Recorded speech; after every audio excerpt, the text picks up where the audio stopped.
Hello friend, micro physics point में आप सभी दोस्तों को फिर से स्वागत है। आज का हमारा विषय है क्लास 10th फिजिक्स का मानव नेत्र, जो कि परीक्षा के दृष्टिकोण से वेरी इम्पोर्टेंट है। अगर वीडियो अच्छा लगे तो लाइक, शेयर और सब्सक्राइब ज़रूर कर दीजिए। तो चलिए क्वेश्चन शुरू करते हैं। हमारा पहला क्वेश्चन है, एक स्वस्थ आँख के लिए स्पष्ट दृष्टि की अधिकतम दूरी है। एक स्वस्थ आँख के लिए स्पष्ट दृष्टि की अधिकतम दूरी होती है अनंत। इसका सही आंसर होगा ऑप्शन नंबर डी, अनंत।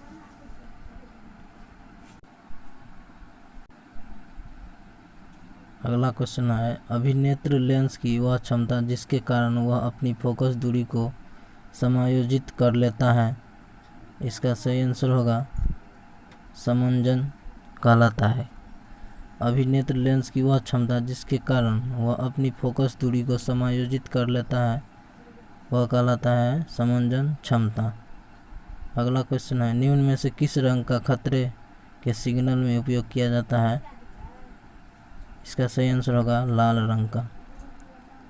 अगला क्वेश्चन है, किस वस्तु का प्रतिबिंब आँख के जिस भाग पर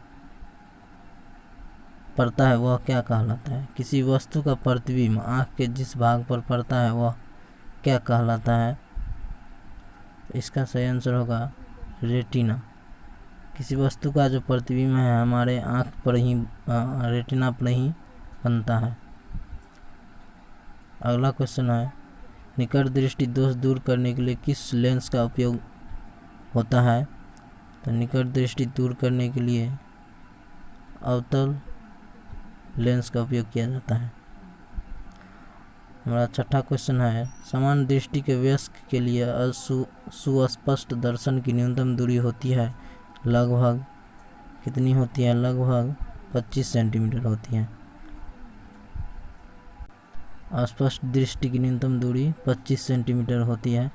हमारा सातवां क्वेश्चन है, किस लेंस का उपयोग कर दीर्घ दृष्टि दोष को संशोधित किया जा सकता है। इसका सही आंसर होगा ऑप्शन नंबर बी, उत्तल लेंस। उत्तल लेंस के उपयोग से हम दीर्घ दृष्टि दोष को दूर कर सकते हैं। आठवां क्वेश्चन है, मानव नेत्र में किस प्रकार का लेंस पाया जाता है। मानव नेत्र में उत्तल लेंस पाया जाता है। अगला क्वेश्चन है, जो नेत्र निकट वस्तु को साफ नहीं देख सकता है उस नेत्र में होता है दूर दृष्टि दोष। देखिए, जो हमारा आँख निकट की वस्तु को साफ नहीं देख सकता है वो दूर दृष्टि दोष से ग्रसित होता है।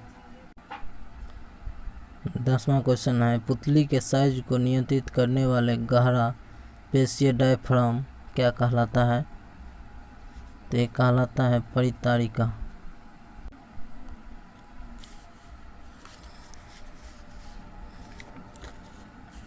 अगला क्वेश्चन है, कॉर्निया के पीछे एक संरचना होती है उसे कहते हैं परितारिका।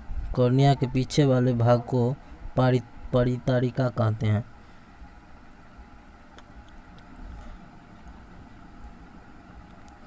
अगला क्वेश्चन है, आँख में प्रवेश करने वाले प्रकाश की मात्रा को नियंत्रित कौन करता है। तो इसका सही आंसर होगा पुतली।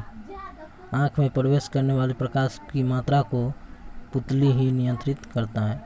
अगला क्वेश्चन है, रेटिना एक कोमल सूक्ष्म झिल्ली होती है जिसमें विशाल संख्या में किस प्रकार की कोशिका पाई जाती है। इसका सही आंसर होगा प्रकाश सुग्राही। अगला क्वेश्चन है 14 नंबर, मानव के एक नेत्र का दृष्टि क्षेत्र होता है। मानव के एक नेत्र का दृष्टि क्षेत्र होगा, इसका सही आंसर होगा 150 डिग्री। अगला क्वेश्चन है, मानव के दोनों नेत्रों का दृष्टि क्षेत्र होगा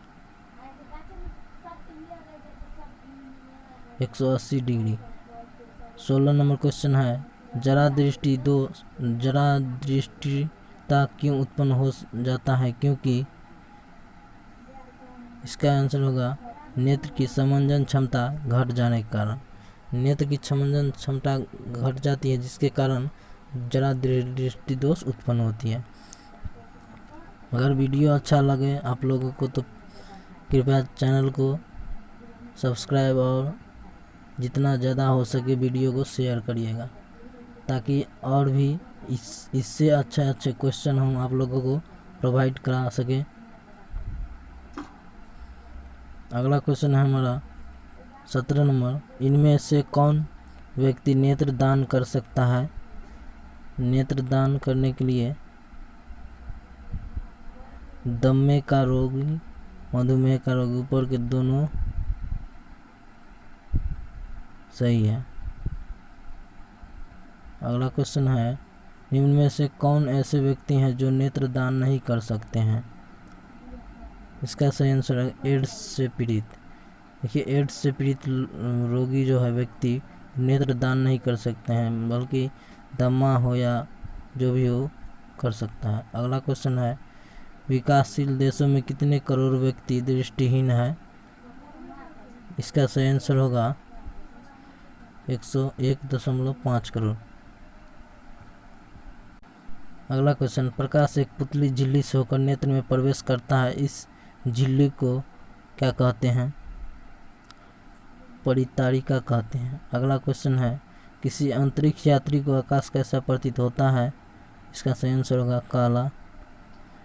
क्वेश्चन नंबर 22 है, सूर्योदय और सूर्यास्त के समय सूर्य का गोला दिखाई देता है, इसका सही आंसर चपटा दिखाई देता है। अगला क्वेश्चन है, किस वर्ण या रंग का तरंगदैर्घ्य सबसे बड़ा होता है या अधिक होता है? इसका सही आंसर होगा लाल। प्रकाश का प्राथमिक वर्ण कौन है? इसका सही आंसर होगा तीनों, लाल, नीला, हरा, तीनों। अगला क्वेश्चन है, कोलाइडी कणों द्वारा प्रकाश के परिकिरण को कहा जाता है टिंडल प्रभाव। कोलाइडी कणों द्वारा प्रकाश के परिकिरण को क्या कहा जाता है? टिंडल प्रभाव। अगला क्वेश्चन है, इंद्रधनुष बनता है, इंद्रधनुष बनने का कारण है प्रकाश के वर्ण विक्षेपण। अगला क्वेश्चन है 27 नंबर, सूर्योदय और सूर्यास्त के समय सूर्य रक्ताभ क्यों होता है? तो इसका सही आंसर प्रकाश परिकिरण के कारण। अगला क्वेश्चन है, खतरों के निशान के लिए लाल रंग का प्रयोग क्यों किया जाता है? खतरों के निशान के लिए लाल रंग का प्रयोग क्यों किया जाता है? क्योंकि लाल रंग का परिकिरण कम होने के कारण। इसका सही आंसर होगा लाल रंग का परिकिरण कम होने के कारण। अगला क्वेश्चन है, अग्रिम सूर्योदय तथा विलंबित सूर्यास्त के कारण है क्या होता है? इसका सही आंसर होगा वायुमंडलीय अपवर्तन। सूर्य का स्पेक्ट्रम प्राप्त करने के लिए कांच के प्रिज्म का प्रयोग सर्वप्रथम किसने किया था? इसका सही आंसर होगा न्यूटन। अगला क्वेश्चन है, श्वेत रंग कितने रंगों के मेल से बना होता है? ये होगा 7 रंगों से। अगला क्वेश्चन है, स्पेक्ट्रम में किस रंग की विकिरण का विचलन का झुकाव स्पेक्ट्रम में किस रंग की किरण का विचलन का झुकाव कम होता है? इसका सही आंसर होगा लाल रंग का। आकाश का रंग नीला प्रतीत होता है क्योंकि प्रकाश के परिकिरण के कारण। आयु में वृद्धि होने पर मानव नेत्र में समंजन क्षमता घट जाती है, यह दोष कहलाता है। यह दोष क्या कहलाता है? जरा दृष्टि दोष।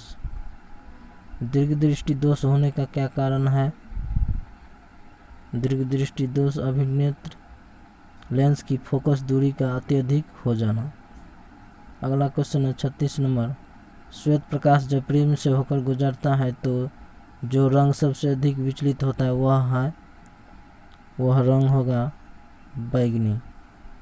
बैगनी रंग का विचलन कौन सबसे ज़्यादा होता है? अगला क्वेश्चन है निर्वात में प्रकाश की चाल। निर्वात में प्रकाश की चाल 3 × 10⁸ मीटर पर सेकेंड होता है। अगला क्वेश्चन है 38 नंबर, नेत्र लेंस में समायोजन की क्रिया होती है सिलियरी पेशियों द्वारा। इसका आंसर होगा सिलियरी पेशियों द्वारा। निकट दृष्टि दोष उत्पन्न होने का क्या कारण है? निकट दृष्टि दोष उत्पन्न होने का कारण है अभिनेत्र की वक्रता बढ़ जाना। इसका सही आंसर होगा अभिनेत्र की वक्रता बढ़ जाना। अगला क्वेश्चन है नेत्र में प्रवेश करने वाले प्रकाश किरणों का अधिकांश पर अपवर्तन होता है। कहाँ पे होता है? कॉर्निया के बाहरी पृष्ठ पर। अगला क्वेश्चन है किसी कोलाइडी विलेंस से प्रकाश पुंज गुजरने पर यह कैसा दिखता है? किसी कोलाइडी विलेंस से प्रकाश पुंज गुजरने पर यह कैसा दिखता है? इसका सही आंसर होगा किरण पुंज का मार्ग दिखाई देने लगता है। अगला क्वेश्चन है प्रिज्म से सूर्य का प्रकाश गुजरने पर पर्दे पर 7 रंग देखे जाते हैं क्योंकि सूर्य के श्वेत प्रकाश में 7 रंग मौजूद होते हैं। इसका आंसर होगा सूर्य के श्वेत प्रकाश में 7 रंग मौजूद होता है। अगला क्वेश्चन है वायुमंडल के सबसे ऊपरी परत में अंधेरा मालूम पड़ता है क्योंकि। इसका आंसर होगा धूल कणों की कमी से सूर्य का प्रकाश परिकिरण नहीं हो पाता है।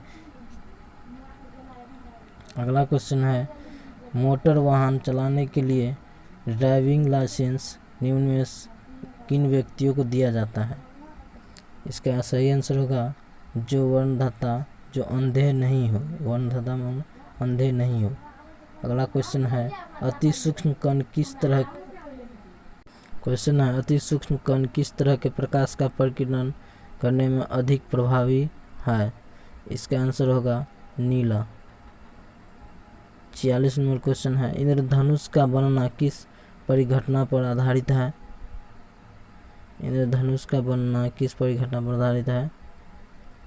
प्रकाश का वर्ण विक्षेपण।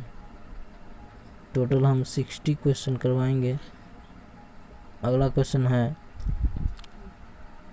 स्पेक्ट्रम प्राप्त करने के लिए किसका उपयोग किया जाता है? स्पेक्ट्रम प्राप्त करने के लिए किसका उपयोग किया जाता है? प्रिज्म का। अगला क्वेश्चन है अभिनेत्र लेंस की वक्रता में परिवर्तन किसके द्वारा होता है? इसका सही पक्षमावी पेशी द्वारा। अगला क्वेश्चन है मानव नेत्र अभिनेत्र लेंस की फोकस दूरी को समायोजित करके विभिन्न दूरियों पर रखी वस्तुओं को फोकसित कर सकता है। ऐसा हो पाने का कारण क्या है? इसका सही आंसर होगा समांजन क्षमता। किस दृष्टि दोष को अवतल और उत्तल लेंसों से बने द्विफोकसी लेंस द्वारा संशोधित दोनों किया जा सकता है?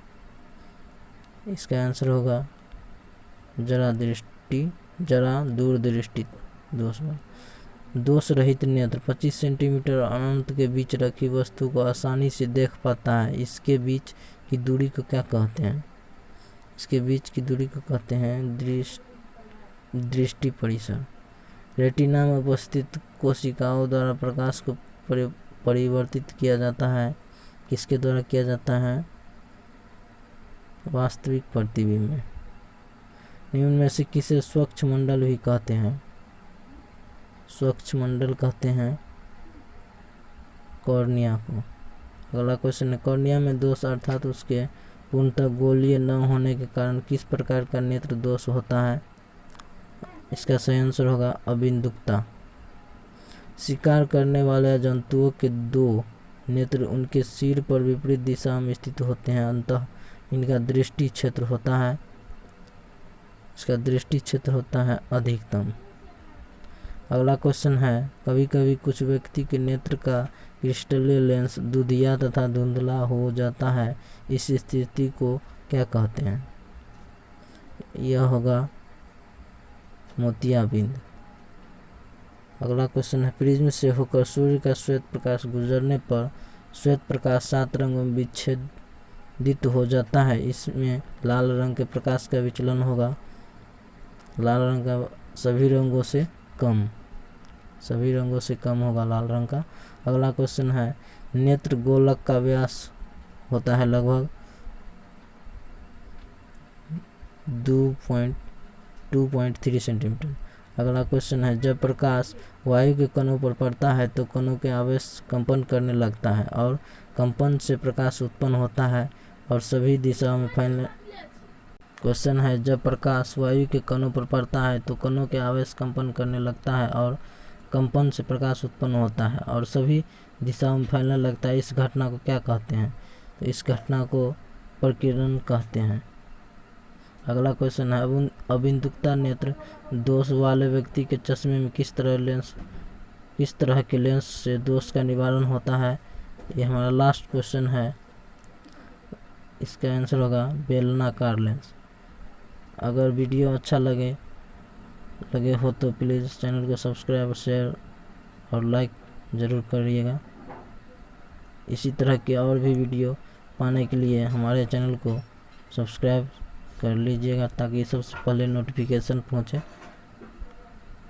और अगला टॉपिक हमारा होगा विद्युत धारा का, जो कि क्लास 10th का ही होगा। हम पूरे 10th क्लास का ऑब्जेक्टिव आप लोगों को प्रोवाइड करवाएंगे। सो प्लीज़ चैनल को सब्सक्राइब कर लीजिएगा, जो कि बिहार बोर्ड के परीक्षा के दृष्टिकोण से सबसे इम्पोर्टेंट क्वेश्चन रहेगा। धन्यवाद।